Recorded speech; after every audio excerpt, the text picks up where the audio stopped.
నమస్కారం అందరికీ. వాళ్ళు మనతో పాటు మన స్టూడియోలో ఉన్నారు బాల త్రిపుర సుందరి ఉపాసకులు, celebrity astrologer and life coach అయిన ఆర్బి సుధా గారు.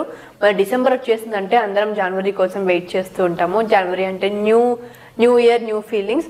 కాబట్టి ఈ జనవరి నెలలో ద్వాదశ రాశుల వారికి ఎలా ఉంది, ద్వాదశ రాశులు తెలుసుకునే ముందు అసలు గ్రహస్థితులు ఎలా ఉన్నాయో మనం మేడం గారు తెలుసుకుందాం పదండి. మేడం, మనం ఆల్మోస్ట్ ఇయర్ ఎండింగ్ వచ్చేసాము అంటే జనవరి, అందరూ న్యూ ఇయర్ ఫలితాలు అంటే ఫస్ట్ జనవరితోనే స్టార్ట్ చేస్తాం కాబట్టి జనవరి గురించి అందరూ చాలా ఎక్సైటెడ్ గా ఉన్నారు. ముందుగా రాశిఫలాలకి వెళ్లే ముందు అసలు జనవరిలో ఏ ప్లానెట్స్ ఎలాంటి పొజిషన్స్ లో ఉన్నాయో ఒకసారి వివరించండి. నువ్వు గోచారం అడుగుతున్నావు, కరెక్టే. మనం ఎప్పుడు రాశి ఫలితాలు మాట్లాడుకున్నా గోచారం మాట్లాడుకుంటాము. ఫస్ట్ ఎప్పటికైనా ఏంటంటే మనం మేజర్ ప్లానెట్స్ గురించి మాట్లాడుకుంటాము. రాహుతో మొదలెడుతున్నాను నేను. సో రాహు ఏమో మీనంలో ఉన్నారు, కేతు ఏమో మనకి కన్యలో ఉన్నారు. అలాగే ఏంటంటే అన్నిటికన్నా బెనిఫిట్ గ్రహం మనకి గురు గ్రహం. గురు ఏమో మనకి వృషభంలో ఉన్నారు, కానీ రిట్రోగ్రేడ్ అంటే ఏంటి, వక్రించి ఉన్నారు అన్నమాట. అలాగే ఏంటంటే శని మనకి శని కుంభంలో ఉన్నారు, కానీ మంచిది ఏంటంటే ఆయన డైరెక్ట్ గా వచ్చేస్తారు, అంటే డైరెక్ట్ మోషన్ లో ఉన్నారు అనమాట. అలాగే మనం చూసాము అంటే నెక్స్ట్ శుక్రుడిని చూసుకోవాలి. శుక్రుడేమో మనకి శనితో పాటు కుంభంలోనే ఉన్నారు.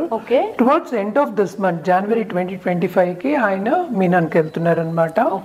అలాగే ఏంటంటే మనం మార్స్ గురించి మాట్లాడుకుని మనం చాలా ఎపిసోడ్స్ కూడా చేసాము. మార్స్ ఏంటంటే మన కుజుడు ఏంటంటే ముందుకి వెనక్కి వెళ్తున్నారు, అది జూన్ వరకు అలాగా స్తంభించిపోయి ఉన్నారు అనమాట. కొంచెం ప్రస్తుత స్తంభన అంటే ఏంటంటే నీచ స్థితిలో మనకి కర్కాటకంలో ఉన్నారు. అలాగే ఏంటంటే రిట్రోగ్రేడ్ లో ఉన్నారు అనమాట. అదే ఈ మంత్ ఎండ్ కి 21st Jan కి ఆయన మిథునానికి వెళ్తున్నారు అనమాట. అలాగే ఇంకో గ్రహం మనం చూసుకోవాల్సింది ఎప్పటికైనా మనం మాట్లాడుకుంటాం కమర్షియల్ గ్రహం. అలాగే బుద్ధికి ఇంటలెక్ట్ కి కూడా ఆయన్ని మనం చూస్తూ ఉంటాం జాతకంలో. బుధ గ్రహం మనకి 4th Januaryకి ఇప్పుడు ప్రస్తుతం అయితే వృశ్చికంలో ఉన్నారు. 4th Januaryకి ఏంటంటే ధనుస్కి వెళ్తున్నారు అనమాట. అలాగే towards end of this month ఆయన మకరానికి కూడా వెళ్తున్నారు అనమాట. సో నెక్స్ట్ మనకి మోస్ట్ ఇంపార్టెంట్ మేజర్ ఎప్పుడు మనం మాట్లాడుకుంటాం సూర్యగ్రహం. చంద్రుడు అందరికీ తెలుసు 2 రోజులకు ఒకసారి మారుతూనే ఉంటారు. సూర్యగ్రహం మనకి తెలుసు, ఆయనకి సంక్రమణ జరగబోతోంది. అంటే ఏంటి, జనవరి 14th. దాన్నే ఏంటంటాం మనం, ఎక్కడి నుంచి ధనుస్ నుంచి మకరానికి వెళ్తున్నారు ఆయన. సో దాన్ని మకర సంక్రాంతి కింద మనం చేసుకుంటూ ఉంటాము. అందరికీ తెలుసు జనవరిలో సంక్రాంతి వస్తుందని తెలుసు. అది ఎప్పుడు జరుగుతోంది, 14th Januaryకి జరుగుతోంది అనమాట. సో ఇవన్నిటిని పట్టే మనం ఈ గ్రహాల స్థితిని పట్టే ఈ నెల జనవరి 2025కి మనం అన్ని రాశి ఫలితాలు మాట్లాడుకోవాలన్నమాట. ఏంటంటే ఎప్పటికీ మనం చెప్పేది ఏంటంటే కొన్ని రాసుల వారికి చాలా బాగుంటుంది, కొన్ని రాసుల వారికి మిశ్రమ ఫలితాలు ఉంటాయి. ఏదైనా సరే వ్యక్తిగత జాతకం మీద ఆధారపడి ఉంటుంది. మనం జనరల్ గా మాట్లాడుకుంటున్నాం అంటే రాశి ఫలితాలు అంటే ఏంటంటే ఎక్కడ చంద్రుడు ఉన్నాడో దాన్ని రాశి అంటాం అనమాట. సో వాళ్ళ జాతక రీత్యా మిగతా ప్లానెట్స్ చూసుకున్న తర్వాత మనం ఒక రెమెడియల్ మెషర్స్ కానీ, లేకపోతే ఒక జాతిరత్నం కానీ, లేకపోతే ఏంటంటే వాళ్ళు పర్టికులర్గా ఏ గ్రహాన్ని చేసుకుంటే వాళ్ళకి ఉన్నత స్థాయికి వస్తారు అనేది చెప్పడం అనేది జరుగుతుంది. కానీ ఇక్కడ ఏంటంటే మనం ఉత్తి రాశి ఫలితాలే మాట్లాడుకోగలం, ఎందుకంటే అవే జనరల్. అందరి జాతకాలు తీసి మనం పరిశీలించుకోలేము కనుక రాశి ఫలితాలు మాట్లాడుకుంటున్నాం అనమాట. సో జనవరిలో ఏంటంటే కొన్ని రాశుల వారికి చాలా బ్రహ్మాండంగా ఉంటుంది. ఎస్పెషల్లీ వృశ్చిక రాశి వాళ్ళకి చాలా బాగుంటుంది. అది కూడా ఎప్పుడు బాగుంటుంది అని మాట్లాడుకుందాము. అలాగే పరిహారం చేయాలి అంటే కనుక తప్పక ఈ నెలంతా మనం సన్ గాడ్ అంటే ఏంటంటే సూర్యభావానికి చేసుకోవడం చాలా మంచిదన్నమాట. పొంగల్ కానీ లేకపోతే సంక్రాంతి కానీ ఇవన్నీ కూడా సంక్రమణం జరుగుతోంది కనుక తప్పక మనకి హెల్త్ బాగుండాలి. అలాగే ఏంటంటే ఉన్నత వ్యక్తులతో పరిచయం ఏర్పడాలి. అలాగే బాగా డబ్బు సంపాదించాలి, అంటే సంపద రావాలి, మనం ఆకర్షించుకోవాలి అన్నప్పుడు ఈ నెల మొత్తం అంతా ఆదిత్య హృదయం చదువుకోవడం, అలాగే సూర్యుడికి అర్ఘ్యం ఇవ్వడం చాలా మంచిదన్నమాట. ఇవన్నీ చేసుకుంటూను ఒక్కొక్క రాసుల వారికిను పరిహారాలు మళ్ళీ వినిగా మాట్లాడుకుందాం. మేడం, మరి మిథున రాశి వారికి ఈ 2025లో జనవరిలో ఎలా ఉండబోతుందో ఒకసారి వివరించండి. తప్పక మిథున రాశి వాళ్ళకి కూడా ఏంటంటే మిశ్రమ ఫలితాలే చెప్పుకోవాలి. కానీ ఏంటంటే ఈ రాశికి అధిపతి బుధుడయ్యాడు. ఆయన ఫస్ట్ వీక్ లోనే మూవ్ అవుతున్నాడు అనమాట ధనుస్కి. మూవ్ అయిన తర్వాత చాలా చాలా బాగుంటుంది. ఎందుకంటే ఆ రాశిని చూస్తున్నాడు కనుక తప్పక బిజినెస్ డెవలప్మెంట్ అనేది అవుతుంది. అలాగే పార్ట్నర్షిప్ బిజినెస్ లో ఉన్న వాళ్ళందరూ విస్తరిస్తారు. అండ్ ఆల్సో కొత్త బిజినెస్ పెట్టాలి అనే ఐడియాస్ అన్నీ వస్తాయి వాళ్ళకి. అది మోస్ట్ ఇంపార్టెంట్ కదా. అదొకటి కాకుండా ఏంటంటే మనకి 11th లార్డ్ మనకి కుజుడయ్యాడు. కుజుడేమో ఏంటి మనకి నీచపడి ఉన్నాడు. సో ఐడియాస్ అనేవి వస్తాయి, పెడతారు అంటలేదు అందుకనే. సో అది ఆయన మనీ మిథునానికి ఏంటంటే towards end of this month move అవుతున్నారు. సో తప్పక చాలా బాగుంటుంది ఆ టైంలో. అండ్ ఫస్ట్ ఏంటంటే ఇప్పుడు 3rd లార్డ్ ఏమో సన్ కదా, మనకి సన్ ఏమో 7th లో ఉన్నాడు. సో 15th 14th వరకు ఇక్కడే ఉంటున్నారు. సంక్రమణం ఇంకా జరగలేదు, మకరానికి ఇంకా వెళ్ళలేదు కనుక first half of this month కష్టజీవి, కష్టపడాలి. సో శ్రమ పడాలి. శ్రమ అనేది చాలా అధికం అని చెప్పాలన్నమాట. అండ్ ఆల్సో ఏంటంటే మనకి 12th లార్డ్ ఏమో మనకి భాగ్యంలో పడున్నాడు. అంటే ఏంటి, శనితో పాటు కుంభంలో ఉన్నారు. సో ఆయన కలిసి ఉన్నారు కనుక తప్పక ఏంటంటే శ్రమ ఒకటి, ఖర్చు అనేది అధికం. సడన్ గా డబ్బు వచ్చే సూచనలు కనిపిస్తున్నాయి, సడన్ గా డబ్బు పోయే సూచనలు కనిపిస్తున్నాయి. వీళ్ళకి సూచన ఏంటంటే ఎవరి దగ్గర లోన్స్ తీసుకోవద్దు, ఎక్కువ ఈ మంత్ తిరిగి ఇవ్వడం కష్టం అవుతుంది. అలాగే లోన్స్ ఇచ్చినా కూడాను తిరిగి రావడం కొంచెం కష్టం అవుతుంది. డబ్బు దగ్గర కొంచెం జాగ్రత్తగా ఉండాలి అనేది వీళ్ళకి సూచన. అదొక్కటి కాకుండా ఇక్కడ ఇంకో మైనస్ పాయింట్ ఏంటంటే మనకి 10th లార్డ్ ఏమో 12th లో పడి ఉన్నారు. అంటే ఏంటి, జూపిటర్ 12th లో పడి ఉంటే ఖర్చు అనేది విపరీతంగా ఉంటుందన్నమాట.